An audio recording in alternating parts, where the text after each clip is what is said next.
అందరికీ నమస్కారం. శ్రీదశ S9 ఛానల్కి స్వాగతం, సుస్వాగతం. గత వీడియోలో మనం వాతం గురించి చెప్పుకున్నాం.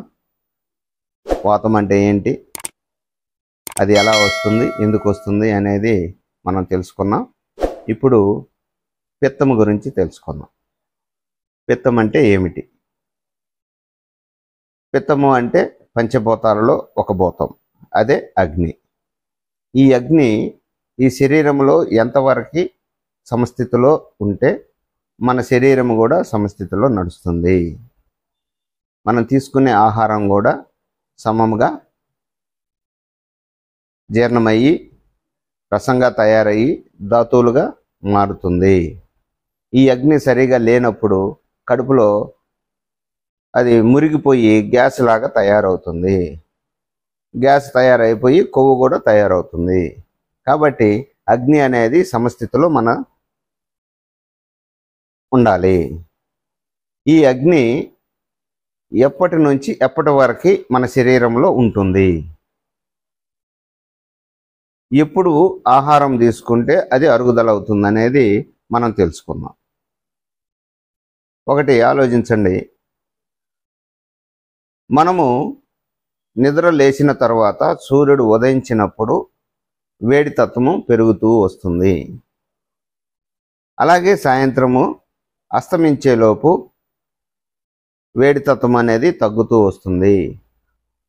అట్లాగే మన శరీరంలో కూడా మన కడుపులో కూడా ఆ అగ్ని పుట్టాలి అంటే సూర్యుడు ఉదయించేటప్పటి నుంచి ఏ విధంగా అయితే ఉదయిస్తూ ఉన్నాడో, ఏ విధంగా అయితే అస్తమిస్తూ ఉన్నాడో, ఎట్లయితే అగ్ని పెరుగుతూ వస్తుందో, ఎలాగైతే అగ్ని తగ్గుతూ వస్తుందో అనేది ఇక్కడ గమనించాలి మీరు. సూర్యుడు ఉదయించే కొద్దీ మన యొక్క అగ్ని పెరుగుతూ వస్తుంది. అందుకని ఉదయాన్నే ఆహారం తీసుకోవాలి, టిఫిన్లు తినకూడదు. అట్లాగే మధ్యాహ్నం బాగా మనం కష్టపడి పనిచేస్తూ ఉంటాం కాబట్టి మంచి ఆహారం తీసుకోవాలి. ఎందుకు? అప్పుడు అరిగిపోతుంది కాబట్టి అగ్ని బాగా పుడుతుంది. ఆ అగ్నికి మనం వేసే ఆహారం అంతా కూడా జీర్ణమైపోతుంది, జీర్ణమై రసంగా తయారవుతుంది. కాబట్టి మనము ఆ యొక్క వేడి తత్వం ఎప్పుడైతే ఉంటుందో, ఆ అగ్ని అయితే ఎప్పుడైతే పెరుగుతుందో అప్పుడు మాత్రమే మంచి ఆహారము ఎక్కువగా తీసుకోవాలి. అందుకని మధ్యాహ్నమే మనం ఎక్కువగా ఆహారం తీసుకోవాలి. ఆ తర్వాత అగ్ని తగ్గుతూ వస్తుంది, సూర్య యొక్క శక్తి తగ్గుతూ వస్తుంది. కాబట్టి ఆ సమయంలో మనము లైట్గా తీసుకోవాలి. 5:30 కల్లా అస్తమించాడు కాబట్టి ఆ లోపు మనం తిండి కార్యక్రమం అయిపోవాలి. ఎప్పుడైతే ఆ ఆహారం మనం ఆ విధంగా తీసుకుంటామో మీకు కొవ్వు కానీ గ్యాస్ కానీ అనేది మన శరీరంలో మన పొట్టలో తయారవ్వదు. ఈ పొట్టలు పెరుగుతున్నాయి అంటే ఈ రోజున ఈ గ్యాసు కొవ్వు పెరిగిన దానివల్లే.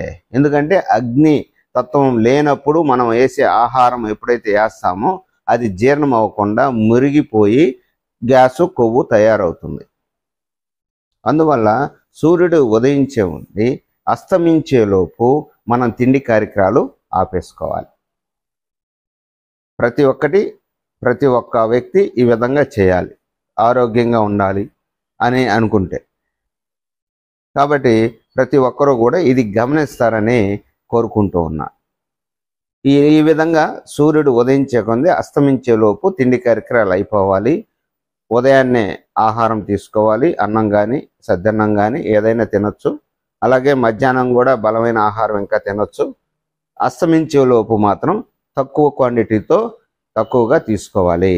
ఎందుకంటే మనము నిద్రించే సమయం కాబట్టి ప్రశాంతంగా పడుకోవాలి, కాబట్టి మనసు ప్రశాంతంగా ఉండాలి, కాబట్టి అవయవాలు కూడా ప్రశాంతత అంటే విశ్రాంతి తీసుకుంటాయి. కాబట్టి పని చేయకుండా ఆ టైంలో మనం ఎటువంటి ఆహార పదార్థాలు మన కడుపులో వేయకుండా ఉండాలి. అప్పుడే ఆ ఆరోగ్యం బాగా ఉంటుంది. ఇది గమనిస్తారని కోరుకుంటూ ఉన్నాను ప్రేక్షకులు. నమస్కారం.